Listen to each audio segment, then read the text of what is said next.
Muchísimas gracias por darme esta bienvenida aquí en Madrid y gracias también por brindarme este lugar fantástico donde voy a poder dirigirme a ustedes para hablar acerca del testimonio de la Gran Armada contra Inglaterra de 1588 en la costa irlandesa, actualidad y perspectivas para una necesaria revisión.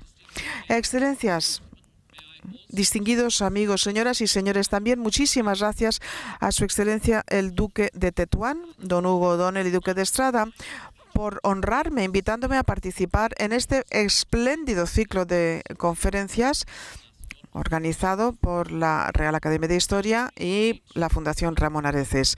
Agradezco mucho esta oportunidad y espero no defraudarles esta tarde. También muchas gracias a los miembros, al equipo, tanto de la Real Academia de Historia como de la Fundación Ramón Areces, por su generosidad y por su organización eficiente a la par que discreta de esta reunión. Voy entonces a dirigirme a ustedes, pero dividiendo mi conferencia en tres partes. En primer lugar, voy a comentar el mito nacional inglés de la derrota de la Armada y declive de España.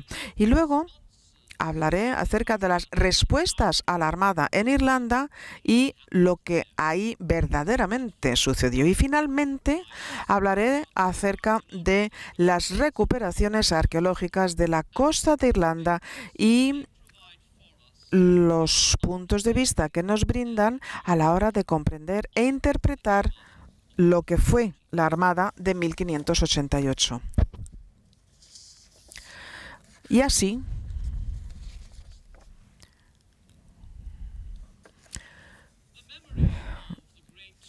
el recuerdo de todo acontecimiento dramático en las historias de las personas, de los estados-nación, de los imperios, de las federaciones, se conserva y se comunica a lo largo de las generaciones gracias a distintos medios.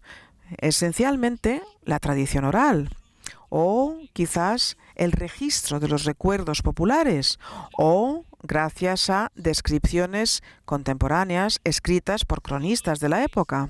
En la mayoría de los casos, la realidad y la ficción se conjugan y hay que ser muy conscientes de que a lo mejor hay intereses políticos o religiosos o propaganda que se busca conseguir. Una interpretación objetiva de estas formas de memoria popular exige una examinación rigurosa, crítica, cuidadosa. Y esto se puede hacer conjuntamente con un análisis forense de los documentos y, si procede, de evidencias arqueológicas. Cualquier prueba empírica disponible, cuando se analiza en su contexto y cuando se compara con la tradición oral o verbal, a veces confirma, pero más frecuentemente desvela las debilidades y las fallas en la memoria popular. Y en este sentido, a lo largo de los últimos 30 años, a partir de las conferencias y exposiciones internacionales de 1988 conmemorando el 400 aniversario de la Armada contra Inglaterra, ha habido descubrimientos recientes en ambos conjuntos de evidencias fiables, empíricas, es decir, fuentes arqueológicas y de archivos, así como proyectos de mapeo de ADN, han revolucionado y nos obligan a revisar nuestro entendimiento, comprensión de lo que sucedió en la empresa de Inglaterra de 1588 y su legado en las costas de Escocia e Irlanda. En el caso de algunos católicos irlandeses e ingleses, el fracaso de la Armada en Inglaterra fue indicio de que Dios Todopoderoso, en su sabiduría infinita, había decidido poner aún más a prueba su fe. Sabemos que Felipe II lo observó con ecuanimidad estoica, encargando misas de requiem y oraciones para los difuntos, y organizó con tiempo atención y cuidados para quienes volvían heridos, y organizó también ayuda material para los desvalidos. Y esto contrasta con la euforia que se daba entre los calvinistas ingleses y holandeses, que lo veían como señal y prueba de aprobación divina, prueba de que eran el pueblo elegido de Dios, el pueblo elegido, herederos merecedores de Moisés, de Josué y de Judas Macabeo. Estos sermones se publicaron. estas monedas se acuñaron. Estas imágenes se pintaron con alegorías tomadas de los pasajes más sanguinolentos del Antiguo Testamento. Ahí aparecían los españoles y sus hombres procedentes de distintas naciones que aparecieron como si fueran gentes de Amalek, de Egipcio, de Persia, los filisteos, enemigos de los antiguos hebreos, el pueblo elegido de Dios. A los calvinistas les encantaba el Antiguo Testamento. Incluso la reina inglesa, Isabel I, permitió que se le retratara como gloriana, victoriosa, en el famoso retrato de la Armada por un pintor desconocido inglés. Pero ella hizo muy poco en cuanto a ayuda a sus marineros, a sus hombres, a sus voluntarios, que habían sufrido también en las escaramuzas con la Armada en el Canal de San Jorge o cerca de las costas de Flandes. Las evidencias de archivo, tal y como las ha presentado el profesor Jeffrey Parker, entre otros, nos hace comprender que incluso el almirante de Isabel, Howard de Effingham, y oficiales como Sir John Hawkins y Sir Martin Frobisher le escribieron a la reina, instándole a ser compasiva, a ayudar a aquellos que le habían servido y que ahora morían en las calles de sus pueblos costeros. Ellos tuvieron que ayudar a estos pobres con sus propios dineros. Y es notable que Howard y Hawkins llegaron a quejarse de que Sir Francis Drake no les había ayudado en estos momentos de escaramuzas. No, al contrario, había asolado y saqueado una nave que se había quedado varada en un banco de arena. Pero, señoras y señores, en la conciencia nacionalista inglesa, la memoria histórica popular a día de hoy es Isabel la I, a la que se halaga como la gran heroína, que supo defender lo que ellos llaman la verdadera fe y las libertades inglesas. Y Drake sigue siendo venerado como su adalid, héroe nacional, que según la memoria popular inglesa salió a arrollar a la Armada Española después de jugar una partida de bolos y fumarse una pipa. Incluso la leyenda del tambor de Drake, que llamaba, tamborileaba, para que el fantasma de Drake ayudara a Inglaterra, fue invocado por los partidarios de escindirse durante el referéndum del 2016. Así que es Felipe Fernández Armesto que con este humor finísimo ha ilustrado esta influencia duradera del concepto de la derrota de la Armada en la narrativa inglesa. El lugar especial que ocupa Inglaterra en la Divina Providencia es lo que empapó la filosofía de los calvinistas del 17 en la vida inglesa política, sobre todo en el regicido, el Lord Protector, que fue Oliver Cromwell. Durante los 1640 y 1650, su política en relación con España estaba todavía de alguna forma empapada por el temor de otra posible invasión de Inglaterra o una exterminación de sus hermanos protestantes en la Europa continental, por lo que él llamaba el anticristo español. Pero llegado el 18, cuando los reinos de Inglaterra y Escocia se unieron para conformar Gran Bretaña y cuando la monarquía de Anglo-Hanover intentaba afirmarse en el trono de Bretaña ante los Stuarts, de la casa Estuardo, con el apoyo de la Francia y España de los Borbones, este mito inglés de alguna forma asumió una nueva influencia, nueva pero más seglar.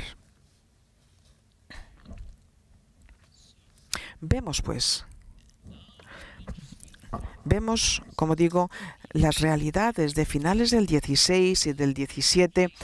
Estos retratos de la Armada de 1588 son sustituidos con una política de partido constitucional que dejaba de lado el absolutismo, tal y como lo representa la dinastía de los Borbones.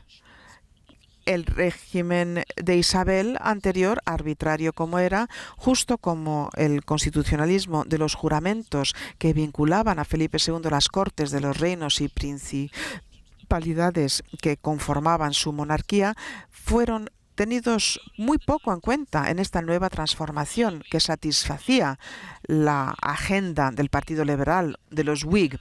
Solamente en el 19, tras las realidades de Napoleón en 1815, empieza el país a ampliar estas posesiones en África y en el sudeste asiático. Y ahí entonces puede decir que es rival de lo que antes fue la monarquía española. Pero sus historiadores, por ejemplo, James Anthony Froude o John Knox Lawton o William Henry Kerley Wright, apólogos, se plantearon verdaderamente una propaganda asombrosa diciendo que empieza a ser importante Gran Bretaña en 1588, cuando efectivamente acaban con esta derrota. Hablan del declive, el declive de España. Y así se ven como los antiguos atenienses, que también derrotan a los persas. Los hechos históricos nos hacen recordar que España siguió siendo una gran potencia, con grandes logros científicos, comerciales, culturales, durante el 17 y el 18. Y también los holandeses son una potencia marítima. Y florece hasta los 1790, pero parece que los historiadores ingleses no hacen caso, y algunos de los franceses tampoco. Y en este sentido, apuntamos que el sistema político dominado por los liberales en Westminster y los poderes de su monarca limitados por el Parlamento era verdaderamente la envidia de muchos liberales políticos en la Europa decimonónica. Y desde luego el liberalismo británico era escéptico en relación con la religión. Los franceses eran hostiles y muy críticos de los mores, las actitudes tradicionales, sociales, influidas, desde luego, por el catolicismo, de forma tal que la Armada de 1588 de alguna forma conforma otro simbolismo mitológico, es decir, representa el oscurantismo supuesto político-religioso en la narrativa de historiadores del XIX que se identifican como liberales o progresistas en Inglaterra y Francia, y su influencia, desde luego, empapa la sociedad española. Y este simbolismo se expresa en esta frase irónica, de manera deliberada, que se acuña entonces, que es la Armada Invencible. Esto gracias a Cesáreo Fernández Duro en 1884.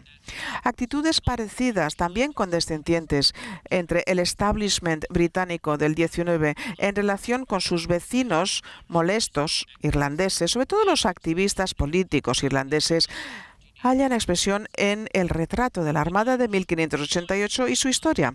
Los irlandeses que se habían unido a la Armada fueron retratados como fanáticos religiosos, y quienes sobrevivieron, que llegaron a la costa, fueron robados o asesinados por irlandeses que también eran retratados como ansiosos de saqueo.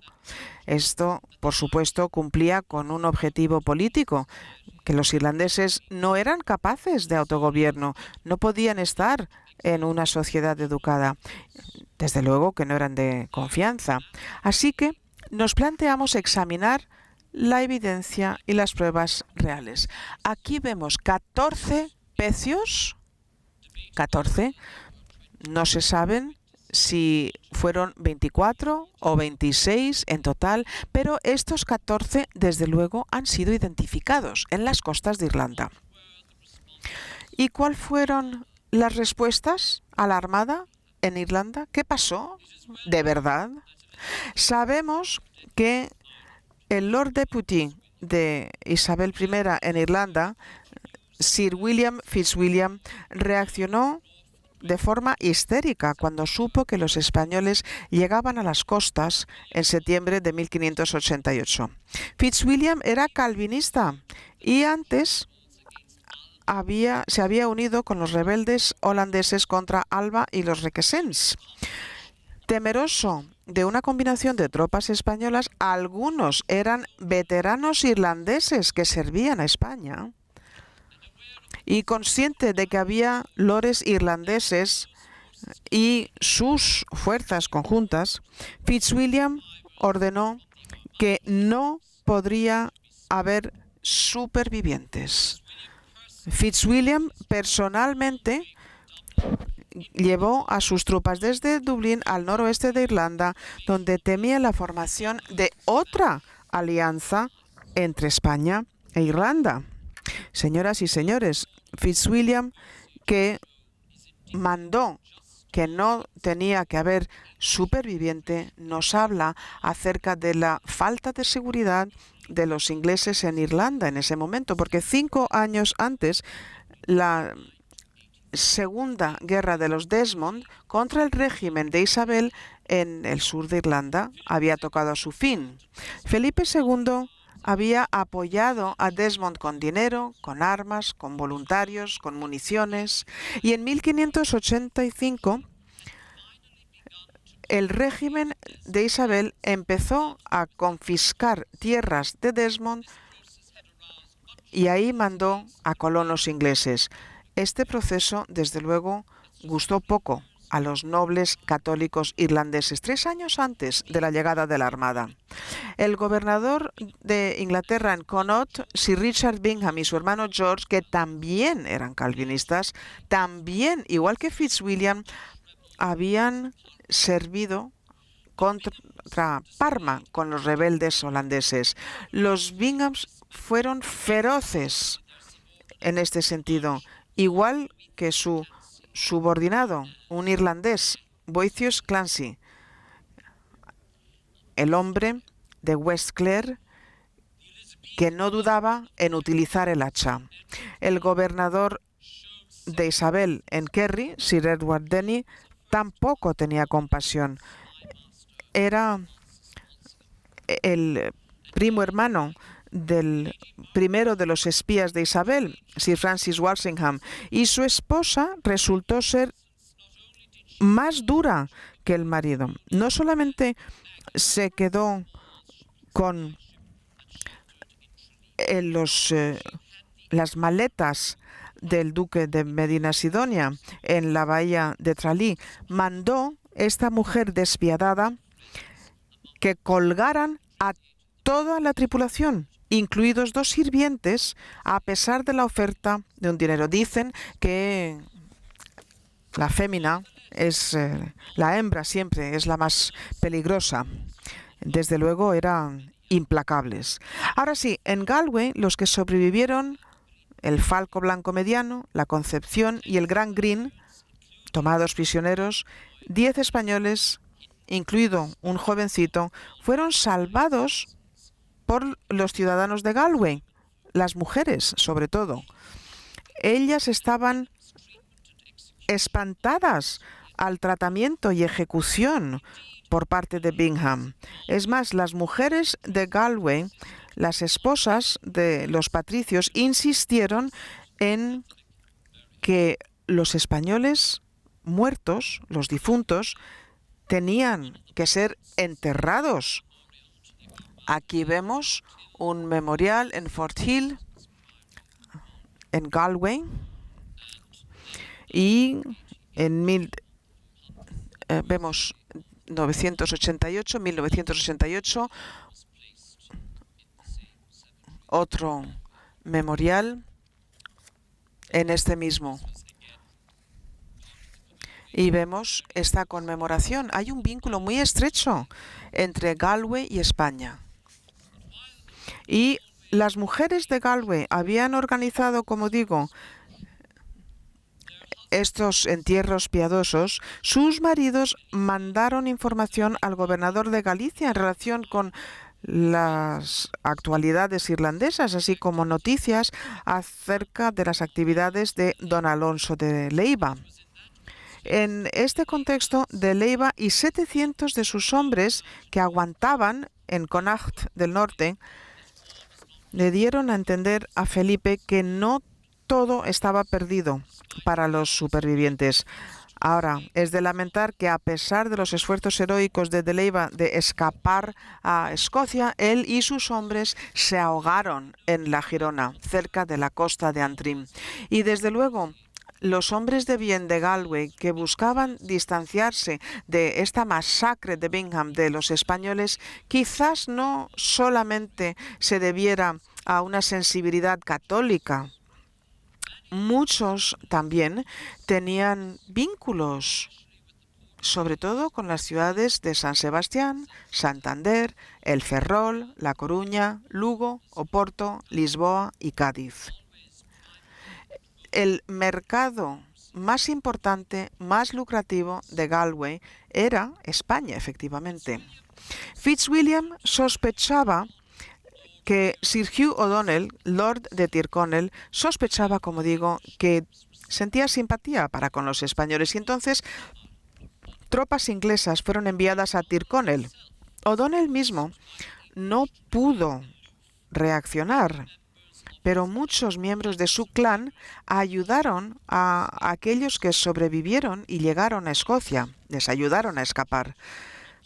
Algunos no tuvieron suerte y fueron asesinados por las tropas de Fitzwilliam. Y en ese momento el hijo de O'Donnell, Red Hugh, estaba rehén en el castillo de Dublín. Rehén. Tras conseguir escapar, Red Hugh no solo compensó a España con su servicio prestado a Felipe II y a Felipe III durante la Guerra de los 9 años, y cuando el padre abdicó en favor de Red Hugh, se fue fraile a Donegal como franciscano porque sentía que de esta forma, de alguna forma, podía reparar ese mal hecho. No había podido rescatar a esos supervivientes de la Armada que habían sido capturados por Fitzwilliam. Desde luego que esta tragedia le afectó y profundamente. Vamos a ver ahora dos citas. Estamos viendo una correspondencia del Lord Deputy Fitzwilliam y son escritos a Londres. Hablamos acerca de las intenciones, hablamos de la propaganda. El 28 de octubre de 1588, Fitzwilliam escribe al gobierno inglés y dice: los españoles son bien amados por los irlandeses y yo haré algo en este sentido. Está escrito en un inglés del 16 y recalca entonces que los españoles son bien amados por los irlandeses y yo voy a intentar corregirlo, socavarlo. Así, efectivamente, no se va a permitir que sobreviva nadie. En otra carta a Lord Burleigh, que es secretaria de Estado de Isabel y encargado del Tesoro, Fitzwilliam dice: a los españoles, las gentes del campo les ayudan y les socorren. Va a ser difícil encontrarlos. Llevará tiempo y mucho trabajo. En otras palabras, el pueblo irlandés ayuda a los españoles y va a ser muy difícil, efectivamente, cazar a los españoles. Va a tener que dedicar tiempo y esfuerzo. El secretario de Estado para Irlanda de la reina Isabel, Sir Geoffrey Fenton, observa estas masacres por parte de Fitzwilliam y Bingham de los supervivientes en Connacht y Donegal y escribe a Lord Burleigh diciendo que espero que se consiga una enemistar a los irlandeses y a los irlandeses en tanto en cuanto perdure el recuerdo de estos asesinatos. Que se acuerden de los asesinatos, el pueblo, y consigamos enemistar a españoles e irlandeses. Pero estas esperanzas de los oficiales isabelinos fueron inútiles, lo sabemos. la amistad entre España e Irlanda sobrevivió. Pero sabemos que duró y duró más. Durante los 1590 y principio de los 1600 había college establecidos para la educación de católicos irlandeses bajo patrocinio real en Salamanca, Santiago de Compostela, Alcalá de Henares, Sevilla y Madrid. En 1952 se cerró el último de estos centros académicos. Desde principios del siglo XVI, la política extranjera inglesa había intentado socavar esta amistad tradicional entre los españoles y los irlandeses, porque ambos habían instado a una unión política desde que James, señor de Desmond, transfirió su compromiso de Enrique VIII a Carlos V en un tratado firmado con don Gonzalo Fernández de Córdoba en Dingle el 28 de abril de 1529. Estos derechos y privilegios concedidos a los irlandeses en territorios de los Habsburgo siguieron siendo disfrutados por los irlandeses en España hasta 1952, en los Países Bajos de los Habsburgo hasta 1793 y en Austria hasta 1919. Y aquí en pantalla vemos un proverbio del 16 que dice: quien quiera ganar a Inglaterra tendrá que empezar con Irlanda. Y esto, desde luego, lo tenían muy presente los Tudores. Y así, esta conquista, subyugación, anglicización y protestantización de Irlanda son prioridad para Isabel I, desde luego, inmediatamente después de que la excomulgue su santidad el Papa Pío V. La primera guerra de los Desmond de 1569 al 70 y la segunda guerra Desmond 1579 al 83, en el que los confederados irlandeses católicos buscaron ayuda de Felipe II, acuciaron el temor de Inglaterra de que España se hiciera con ese control. Y aquí vemos Dingle en County Kerry. Ahí vemos Gonzalo Fernández de Córdoba firma aquí el tratado en nombre de Carlos V y I con el señor de Desmond en 1529. Derechos y privilegios concedidos a los irlandeses se renuevan. Otros monarcas españoles los reconfirman. Y aquí vemos Irlanda con los señoríos, vemos Desmond y vemos los O'Donnell arriba en el norte y la zona de alrededor de Dublín, The Pale. Ahí era donde llegaban los ingleses en ese momento. Estaban muy nerviosos porque no querían que una potencia continental se combinara con los grandes señores al norte, al oeste, para que Irlanda se zafara del control inglés. Y aquí aparece un medallón muy bonito de Felipe I y María I, rey y reinas de Irlanda. Felipe II en España, pero nuestro Felipe I, de 1554 a 1558. Esos 4 años, señoras y señores, han sido el único tiempo de paz, prosperidad y estabilidad en la Irlanda del XVI. De forma tal que a Felipe II se le apreciaba muchísimo. Aquí vemos Dingle de nuevo.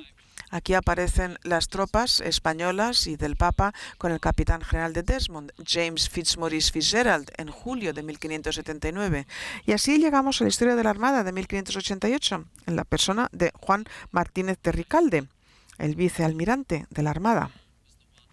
Él fue quien trajo a estas tropas españolas y papales a Dingle en ese año. Y su conocimiento de la costa mucho le valió en sus increíbles actividades a la hora de rescatar numerosas naves, equipo, artillería, trayéndolo de vuelta a España con toda seguridad. Recordemos también que había 8 pilotos, incluyendo Simon Skidde, el favorito de Santa Cruz, que llegó a ser el piloto de Medina Sidonia en la nao capitana. 30 nobles irlandeses, lo que llamamos los Geraldine de Desmond del Sur tomaban el nombre de Fitzgerald, cada uno acompañado por 1, 2 o 3 sirvientes y más de 1000 veteranos en el ejército de Flandes que llegarían a Irlanda y de ahí abrir un segundo frente en Gales una vez la fuerza principal de Parma llegara a Kent. Una de las explicaciones contemporáneas más famosas de un superviviente de la Armada del 88 es la del capitán Francisco de Cuéllar. En su escrito acerca de lo que él vio en Strydoch Strand, lo leemos con atención y vemos que él sabe diferenciar entre los pobres locales que robaron a los difuntos, pero que ayudaron a los que habían sobrevivido a zafarse de los soldados ingleses y los asesinos de origen irlandés. Los nombres de Melaghlin MacCab, Boethius MacClancy, William Burke Arnary y Dufdara Roa O'Malley aparecen en una serie de fuentes irlandesas e inglesas como hombres que se unieron a Lord Deputy Fitzwilliam y a Richard y a George Bingham en el asesinato de quienes habían sobrevivido y llegado a las playas de los condados de Clare, Galway, Mayo, Sligo y Donegal. Ahí aparecen estos 5 nombres. Y en Munster, el gobernador inglés Sir Edward Denny y su mujer Margaret, se sabe que colgaron a los que habían sobrevivido y a quienes habían capturado. Pero las tumbas de los muertos se conocen en Irlanda. Tuam na Spaniach, la tumba del español, o Uig na Spaniach, el lugar donde descansa el español, o Croc na Spaniach, donde está enterrado el español, o Leaba na Spaniach, el lugar donde descansan los españoles. Y la tradición secular de los vecinos que rezan por los difuntos todos los meses de septiembre. Pero muchos quienes han sobrevivido fueron tratados bien y se les protegió, se les ayudó, se les alimentó, se les ayudó a llegar a Escocia, de ahí a Flandes y de ahí a casa, a España. Ellos, entre ellos Francisco de Cuéllar, hablan y cuentan en sus escritos muchos detalles socioeconómicos y políticos en el norte de Connacht y en Ulster y hablan acerca de las gentes de esa región. Algunos, Cuéllar los describe como de alguna forma cristianos o salvajes.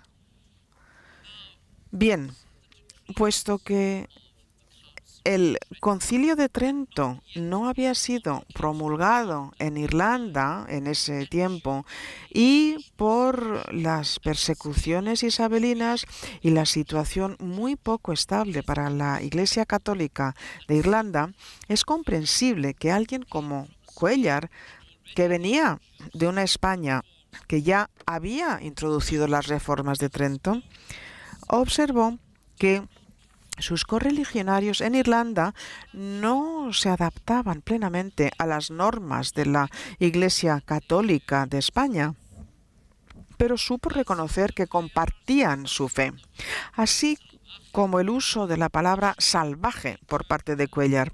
No debemos de interpretarlo en un sentido contemporáneo, moderno, negativo. En el contexto del 16 y del 17, este ideal renacentista del salvaje noble, es decir, una criatura natural exótica, virgen de la sofisticación moderna. Es esto lo que se persigue. Así que, señoras y señores, aunque desde luego el clima frío y húmedo y el paisaje salvaje del noroeste de Irlanda no, desde luego, era equivalente a los placeres del paraíso, sabemos que desde luego Cuéllar disfrutó de la ternura de algunos de los salvajes. Es más, Cuéllar dice que se preguntó si el casarse quizás con la hermana de un noble irlandés iba a ser más peligroso que caer en manos de los ingleses. Entre los irlandeses que arriesgaron vida y bienes para ayudar a escapar a los supervivientes fueron Grace O'Malley, Lord Murrow Naduath O'Flaherty, Lord MacWilliam Burke, Lord O'Rourke de Breffni, Lord McClancy, Lord Maguire de Fermanagh, Lord O'Doherty de Inishowen, Lord O'Cahan, Lord Somerley Buie de MacDonald, Lord James MacDonnell, el obispo Redmond O'Gallagher, el obispo Cornelius O'Devany de Downey O'Connor y Lord Hugh O'Neill, señor de Tirón. Entre tanto, algunos oficiales españoles, como Pedro Blanco, decidieron quedarse en Ulster con O'Neill para formar a sus seguidores y enseñarles técnicas militares modernas. Los resultados serían evidentes en las campañas de O'Neill y de O'Donnell contra el inglés durante la Guerra de 9 años de 1594-1603, que culminó en otra alianza entre España e Irlanda firmada en Kinsale en 1601. Durante 20 años más, estos importantes irlandeses que habían ayudado a escapar a los que habían sobrevivido, o bien fueron exilados o fueron ejecutados por los ingleses. En febrero de 1612, los ingleses tomaron toda la venganza. Ejecutaron en público al obispo O'Devany, entonces octogenario. ¿Por qué? Porque, decían, había ayudado a los enemigos españoles de la corona a escapar. Y esto a pesar del Tratado Anglo-Español de 1604. Aparte de masacrar a los que habían sobrevivido, las autoridades inglesas, desde luego, querían también quedarse con cañones, armamento, tesoro y otros bienes. Desde luego que muchos locales fueron detenidos. Se confiscó lo que habían saqueado y algunos asesinados. El gobernador inglés de Connacht, Sir George Bingham, recuperó cañones, armas, artefactos de los pecios del Gran Green y del Falco Blanco Mediano. Y su colega, Sir George Carew, intentó recuperar cañones del San Marcos de Portugal, que se había hundido cerca del condado de Clare. Ese lugar se conoce desde entonces como el Punto de España, que algo de éxito tuvo, y en un informe a Fitzwilliam recalcó que había sido muy difícil el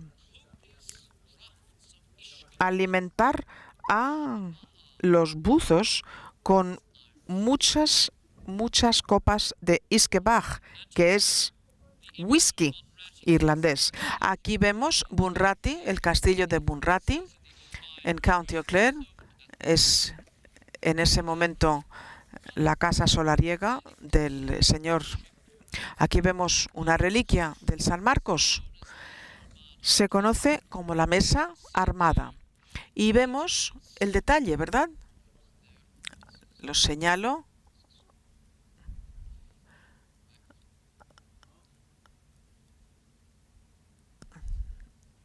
Apreciamos que hay aquí. Vemos estos detalles. Son leones, ¿verdad?, que llevan las armas de Castilla, de Aragón. Se colocan por debajo de esta parte superior de marquetería renacentista.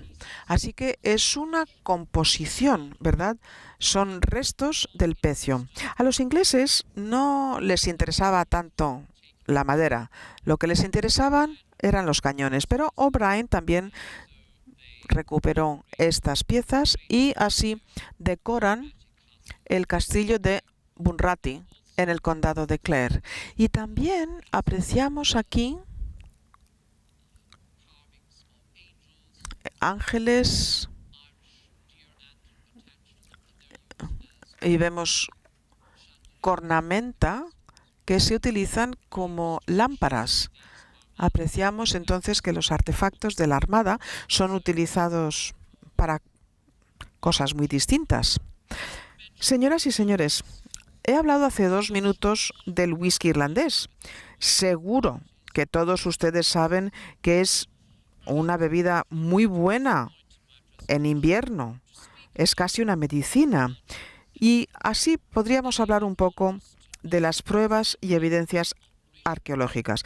Cualquier arqueólogo que baja dice que desde luego, confirma desde luego que el agua está muy fría y un traguito de whisky irlandés se agradece cuando se llega a la superficie. Así que aunque es cierto que se saben y se conocen algunos emplazamientos de algunos pecios, se conmemora Carreg na Spanish, las piedras de los españoles, o Port na Spanish, la costa del español, o Punto Español, o Cueva Española. Es en junio de 1967 que el belga, buzo profesional, investigador de pecios, Robert Senuit, visitó La Girona en la costa del norte de Antrim y ahí encontró cañones de bronce completos y algunas monedas. En abril del 68, el año siguiente, vuelve, pero vuelve con un fotógrafo experto, Mark Jasinski, y un equipo completo de buzos y un equipamiento muy profesional. A lo largo de 2 misiones, 2 temporadas, 6.000 horas de trabajo de buzo, la excavación resultó en 2 cañones de bronce, mucho equipo para la navegación, algunos armas de fuego, piezas de plata, monedas de oro 405, monedas de plata 756 y 115 de bronce. Pero lo más espectacular de los hallazgos fue las joyas en estilo del Renacimiento, cadenas, anillos, cruces de las órdenes de Santiago y de Malta. Afortunadamente, estos artículos no fueron vendidos en subastas, no fueron vendidas a coleccionistas particulares. Afortunadamente, la colección fue vendida al Museo de Ulster en Belfast. Se había llegado antes a un acuerdo en cuanto a la valoración. Y esto fue precedente. Otros restos también fueron vendidos al museo. Y ese año, 1969, fue el año en que los Troubles de Irlanda del Norte verdaderamente eclipsaron cualquier otra cosa que se hiciera en Irlanda. Aquí vemos una salamanquesa, aquí vemos esta cruz de la Orden de Santiago, probablemente de propiedad de don Alonso Martínez de Leiva de Rioja. Él llevó a 700 hombres suyos hasta Killybegs y de ahí fueron en La Girona, dirección Escocia. Estaban en territorio O'Donnell, pero hubo una tormenta y en el norte de Irlanda perdieron la vida. Es una jurisdicción distinta. Aquí vemos otro ejemplo. Es una tapa para un sacramental, Agnus Dei. Aquí vemos también obras de plata, tenedores en concreto. En 1963 se plantea otra búsqueda. Ahora se están buscando la Santa María de la Rosa en Blasket, cerca del condado de Kerry. Se sabe que se hundió porque quedó apuntado en el diario de don Marcos de Aramburu, que fue testigo. Él estaba en el San Juan Bautista, así como el único que pudo sobrevivir, un joven genovés, Giovanni, capturado e interrogado, pero no se supo dónde estaba el pecio. Así que tras una serie de inmersiones en estas corrientes peligrosísimas, aquí la vemos, pues hasta el verano de 1968, que es cuando se excava La Girona, El explorador inglés Sidney Wignall, es novelista también, descubrió 4 anclas y también distintas balas y lingotes clásicos de plomo. También Wignall y su equipo, incluyendo Colin Martin, volvieron con un barco profesional de 16 metros. Habían encontrado grandes cantidades de perdigones y demás, pero no encontraron cañones. Estaban entonces convencidos de quizás haber descubierto el San Juan Bautista. Don Fernando Orra había estado ahí. El vicealmirante don Juan Martínez de Recalde fue quien supervisó cómo pasaron el cañón y la tripulación a su nao capitana, la San Juan de Portugal. Recalde mandó que el San Juan Bautista de Orra fuera efectivamente barrenado. Así que esto queda bien descrito por Aramburu. Recalde tenía 4 naves ahí en Blasket. Pudieron ahí reparar los barcos, se hicieron con provisiones y agua potable, pero el San Juan de Orra estaba tan dañado que Recalde mandó, como decía, que fuera barrenado. Los cañones, como digo, los pasó a su barco. Esto es increíble, ¿no? El poder hacerlo en unas circunstancias tan difíciles. Wignall y su equipo habían esperado encontrar la Santa María de la Rosa, porque se había hundido con todos los cañones, todo el tesoro.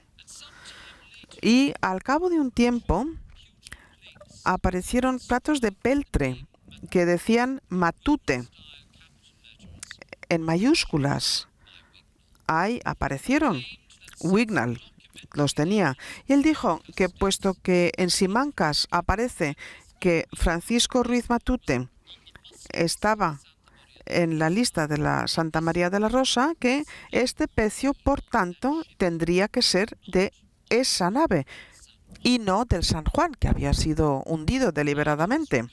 Entre los artículos, pues los restos de una serie de arcabuces, mosquetes y restos de un hombre, pobre hombre, que fue aplastado cuando se hundió el barco.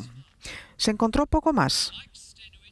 Pero, como Stenuit, Wignall vendió estos artículos al Museo de Ulster, pero quedan dudas acerca de la autenticidad de estos 2 platos que aparecen con este nombre Matute. Parece excepcional que en el 16 alguien que no fuera una persona noble tuviera platos de peltre con el nombre inscrito. No hay ninguna prueba de que ni Denny ni nadie hubiera recuperado nada del Santa María de la Rosa durante los siglos anteriores. Según Aramburu, ese barco se hundió inmediatamente, con todos y todo. Estaba confundido. El grumete genovés Giovanni, que llegó a la costa y cuando le preguntaron, reconoció que era el único superviviente. Así que hay un interrogante que se plantea.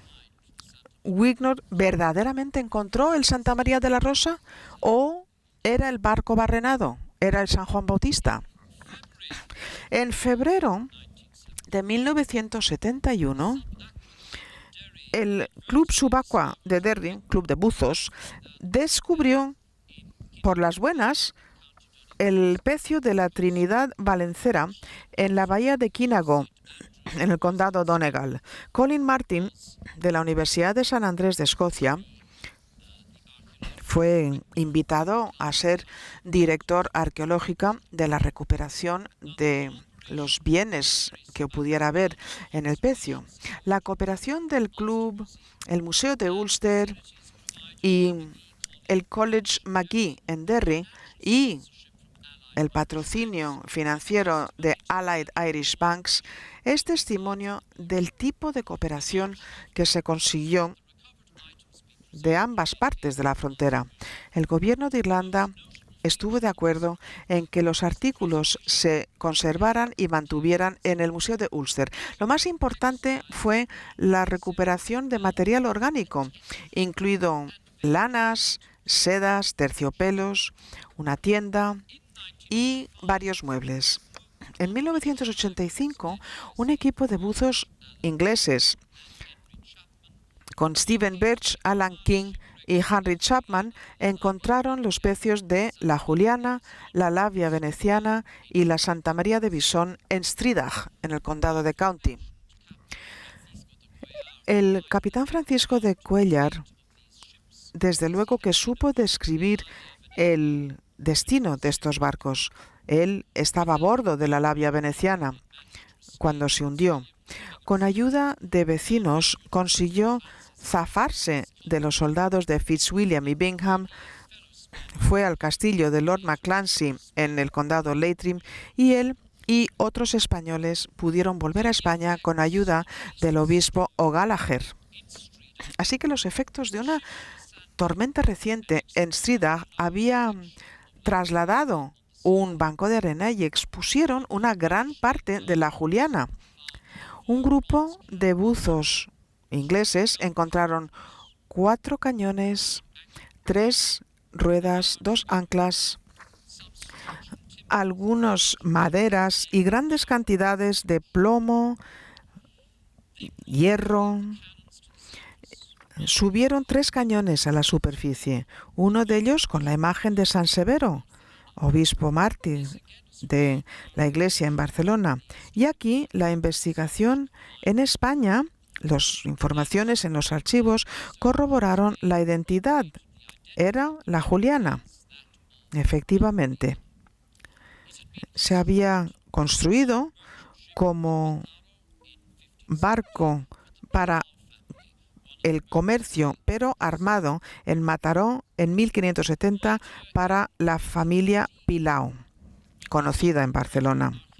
Luego, en 2015, cuando la Unidad Arqueológica Submarina del Servicio de Monumentos Nacional de Irlanda recuperó 6 cañones de bronce más, llevaban la fecha en la que se habían hecho, 1570, y la letra D que aparecía indicaba que los cañones se habían hecho en la fundación de la conocida familia Dorino en Génova. También en 1985 se identifica el pecio de Santa María de Bisón. Se identifica por este barril de bronce del Esmeril que lleva el escudo del rey Felipe II. En 2015 fue recuperado con la unidad arqueológica subacuática y ahora mismo están en el Museo Nacional. Quiero que quede muy claro que el servicio al que me refiero, la unidad arqueológica, ha cooperado de forma maravillosa de Arqua. Colegas españoles en Cartagena han podido identificar objetos varios y también en relación con las restauraciones. El gobierno de Irlanda ha reconocido, de conformidad con la ley internacional, que estos pecios pertenecen al Estado español y entendiendo que hay un acuerdo entre Irlanda y España, los irlandeses son los custodios de estos tesoros de la Armada, con permiso del Estado de España. No van a ser vendidos, van a ser conservados y mostrados, por supuesto, conservados, vigilados por España e Irlanda. Esto es un asunto importantísimo. es importante para España, el legado cultural, sobre todo los pecios, porque hay pecios españoles en distintas partes del mundo. Así que incluso esta amistad que existía en el 16 entre España e Irlanda sigue viva cuando pensamos en la recuperación de los tesoros, la conservación de los tesoros. En 1987, el pecio de la labia veneciana fue identificada por un falco pedrero, que es un arma que se carga por la boca, que estaba identificado por la familia Labia. La decoración en el arma se parece mucho a los diseños de otros objetos que se funden en Venecia por la familia Alberghetti. También aparecen cañones de bronce en el pecio de la labia, pero me dicen que aún no se han recuperado y no se ha empezado su conservación. Se descubren estos objetos de los pecios de la Armada en Blasket, en el condado de Kerry, en Kinego, en el condado Donegal, y su transferencia fuera de la jurisdicción de la República de Irlanda a Irlanda del Norte. Hubo reacciones adversas. El público no estaba satisfecho. Se criticó mucho porque se entendía, hace 40 años, por supuesto, que había indiferencia para con el legado nacional irlandés. En este tiempo también se construyen unos bloques modernos destruyendo el emplazamiento vikingo en Dublín. También se borran muchos de los edificios neoclásicos y durante este tiempo, por supuesto, la violencia política y sectaria en el norte de Irlanda en los años 70 y 80 es intensa y desde luego que el Museo de Ulster en Belfast con sus tesoros de la Armada no atrayeron a muchos visitantes. Así que por la presión pública de mediados de los 80, el gobierno irlandés se planteó un papel más proactivo para conservar monumentos nacionales y el legado de siglos. Y así, el equipo de buzos ingleses que habían recuperado artículos de los pecios en Stridagh no fueron autorizados a exportar los artículos. Tras un litigio que acabó en el Tribunal Supremo de Irlanda, el equipo de buzos que decían ser quienes habían salvado los bienes no fueron autorizados a conservarlos. Se decidió efectivamente que el Estado de Irlanda había ganado el juicio, pero los jueces criticaron al Estado por no haber cuidado su obligación de atender los pecios y, por tanto, y para cumplir con esta sentencia del Tribunal Supremo y las subsiguientes recomendaciones de 1995, el Estado de Irlanda llegó a un acuerdo con el equipo de buzos que se llamaba el Grupo Stridagh Armada. En el 2006, el grupo presentó el informe final al gobierno. Y así, el Museo Nacional de Irlanda se hizo con la custodia de los cañones y otros artefactos que se habían recuperado de los pecios en Stridagh. Y se llega entonces a la protección del legado submarino cultural de Irlanda, incluyendo pecios que tienen más de un siglo. Una de las consecuencias fue la determinación por parte de las autoridades de una unidad de arqueología submarina dentro del Servicio de Monumentos Nacional. Esto es en el 1997. Desde entonces, esta unidad se ha encargado de investigaciones más recientes y descubrimientos en el año 2015, así como la recuperación y conservación de artefactos clave del pecio de la Juliana. Sobre todo son importantes 15 cañones de bronce que todos representan a mártires y, muy interesante, un cañón turco que probablemente había sido tomado en la batalla de Lepanto en 1571. Sabemos que la Juliana había estado en Lepanto en 1571. Así que el Museo Nacional de Irlanda ahora se enorgullece de contar con una de las más importantes e impresionantes colecciones de la Armada de 1588.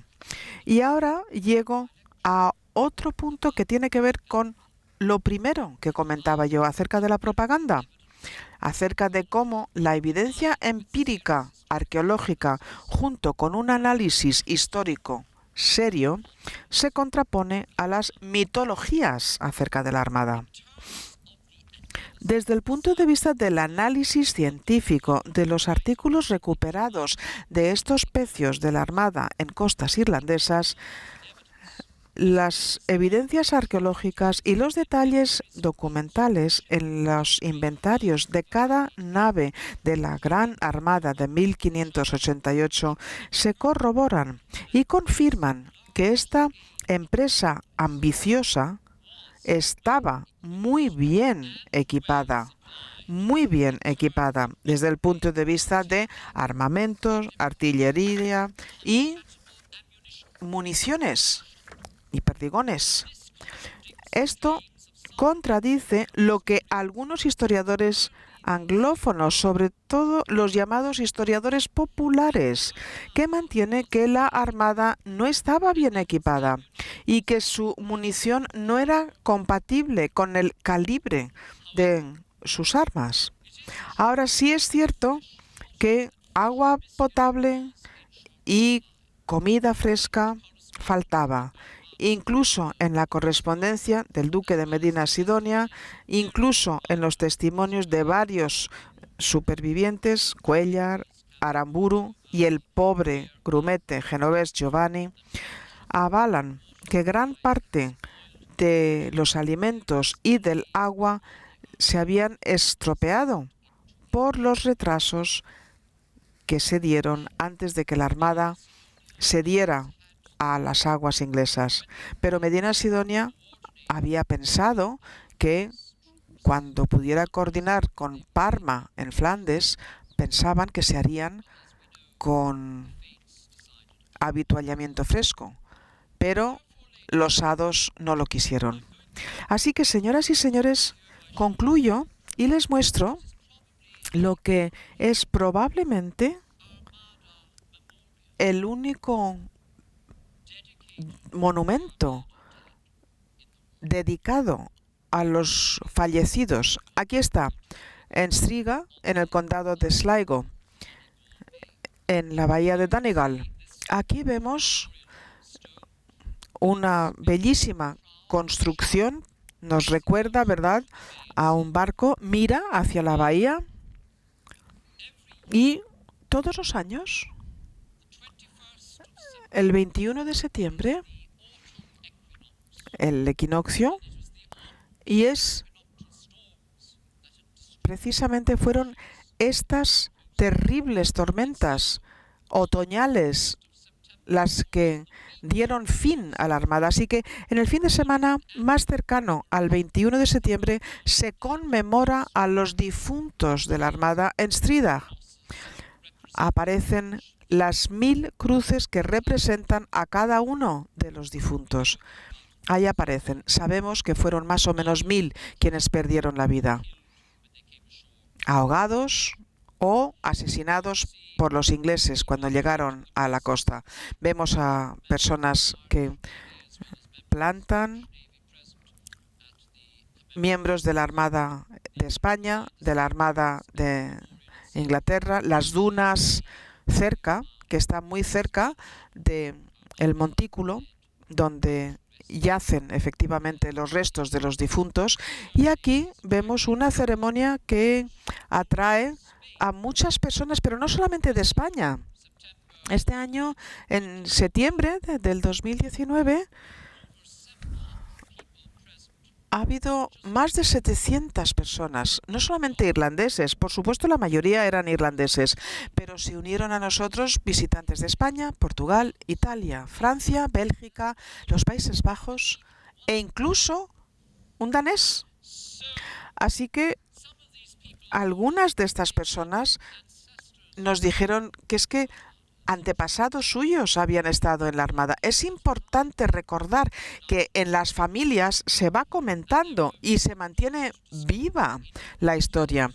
Les ha resultado fascinante saber por internet que se celebra todos los años, y aquí a lo mejor reconocemos a algunas personas. Aquí vemos a Su Excelencia el embajador de España, don Ildefonso Castro López, tomando la palabra el 21 de septiembre. Y aquí vemos a Mark McSharry, que representa a las autoridades locales, también es parlamentario en Irlanda. Es un acontecimiento importante, así que a lo mejor quieren tomar nota y acompañarnos el año que viene. Y ya vemos que, bueno, las fotografías anteriores eran fotografías con un tiempo fantástico, pero señoras y señores, si queremos las 4 estaciones en un día, vengan a Irlanda, porque aquí vemos hacia el norte, ahí está la bahía de Donegal, a las montañas, a los montes de Donegal, ahí aparecen esas nubes que amenazan tormenta de nuevo el 21 de septiembre. Pero no llovió, luego se asomó otra vez el sol y aquí vemos otra imagen.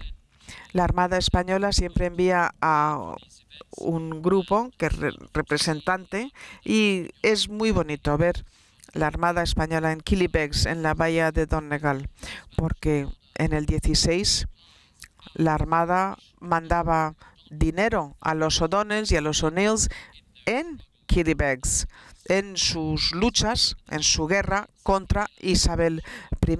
Y aquí vemos a la centinela.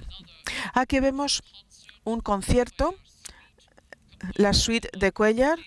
El compositor es Michael Rooney en 2010. Es una partitura muy bonita. Si la buscan en Google, la van a poder oír. La van a encontrar fácilmente en YouTube y pueden ponerse en contacto también con el compositor, porque él tiene grabada la obra. Esto se interpreta todos los años en el condado Sligo, y aquí vemos en el altar un modelo del galeón, porque esto forma parte de un fin de semana de conmemoraciones. Así que, como decía, 1594 es el año en el que se da la siguiente etapa de la presencia española, no tanto tiempo después de la Armada. El apoyo español a la Confederación, a la cabeza Hugh O'Neill, señor de Tyrone, y Red Hugh O'Donnell. Con nosotros están sus descendientes. Dineros, armamento, municiones, tropas fueron enviadas por Felipe II, que aceptó la oferta del trono poco antes de morir en 1598, y su hijo Felipe III se atuvo a la política irlandesa de su padre y aceptó efectivamente la oferta del trono de Irlanda. Don Pedro de Ciabour y don Diego de Brochero estaban a la cabeza de los escuadrones que llevaron tropas y provisiones a las fuerzas en Kinsale bajo el mando de don Juan del Áquila, y a las fuerzas en Dunboy y Ardea Castles. Aquí vemos estas 3 importantes personas, sus vínculos con Irlanda. Álvaro de Bazán, que había sugerido la idea de una gran empresa contra Irlanda tras su campaña en las Azores en 1583, y muchas tropas irlandesas le acompañaron en esa campaña, así como pilotos irlandeses.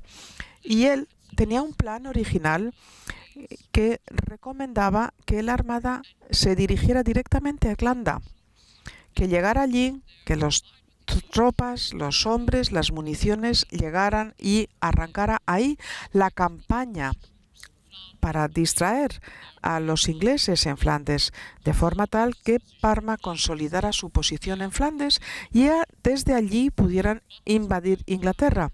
Pero sabemos que Parma tenía otras ideas y pensó que la Armada debería de llegar a la costa flamenca para ir por el estuario del Támesis y tomar Londres. Juan Martínez de Recalde, vicealmirante de la Armada, también como Bazán, muy dispuesto al plan inicial de llegar antes a Irlanda. Conocían bien a los irlandeses. Recalde conocía la costa de Irlanda y fue muy útil. Esta información fue muy útil para él, porque así consiguió, traer de vuelta a sus barcos a España. Y otro asociado que era también amigo de vincular España con Irlanda era Diego de Brochero Paz y Anaya, prior titular de Irlanda en la Orden de San Juan, Orden de Malta. Brochero había observado que los marineros irlandeses eran muy hábiles. Él tenía experiencia en Irlanda y él era quien defendía a los refugiados irlandeses que llegaron a España en el 17. Fue nombrado protector de los irlandeses en la corte española y él ayudó a muchos irlandeses que tuvieron brillantes carreras en la Armada Española. Llegamos hasta el siglo XVII e incluso XVIII y hay muchos irlandeses, muchas personas de origen irlandés que prestan sus servicios a España. Y por tanto, señoras y señores, espero que esta conferencia, que se ha centrado en los análisis y los apuntes informando acerca de materiales recuperados, les ha brindado un nuevo punto de vista. Espero que puedan pensarlo mucho. Menos de la tercera parte de la Armada de 1588 se perdió en las costas de Escocia e Irlanda. Menos de un tercio. Vistas las difíciles circunstancias en las naves, vistas las violentísimas tormentas de septiembre de 1588, es llamativo este logro. Las 2/3 partes de la Armada y sus hombres, desde luego, dolidos y dolientes, pero intactos, consiguieron llegar a España de vuelta. Señoras y señores, esto es testimonio de que los españoles eran fuertes y tenían unas habilidades brillantes como marineros en 1588. Ellos son los héroes de esa empresa.